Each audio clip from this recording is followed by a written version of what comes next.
అది చెప్పిన సీసీ అది చెప్పింది. నమస్కారం అండి, నా పేరు గుండ్ల శివ.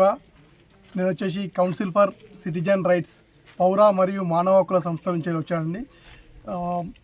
చట్టాలపై అవగాహన కల్పించాలనే ఉద్దేశంతో ప్రజలకు వస్తున్న నిధులు, గ్రామ పంచాయతీలకు వచ్చిన నిధులు, ఖర్చులు, అట్లాంటి కొన్ని వివిధ రూపాల్లో వచ్చిన నిధులను ఏ విధంగా ఇంప్లిమెంట్ చేస్తున్నారనే ఉద్దేశంతో మేము కొన్ని అవగాహన కార్యక్రమాలు చేస్తున్నాము. అందులో భాగంగా నాగగావ్ గ్రామ పంచాయతీని గతంలో రికార్డు తనిఖీ చేశాము.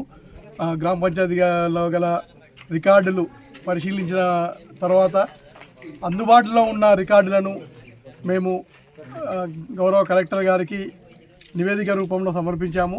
అందులో కొన్ని మేము అవకతవకలు జరిగినట్టుగా గుర్తించినాము. వాటిపైన చర్చించేందుకు ఆ రికార్డులను మా దగ్గర ఉన్న డాటాను తీసుకోవడానికి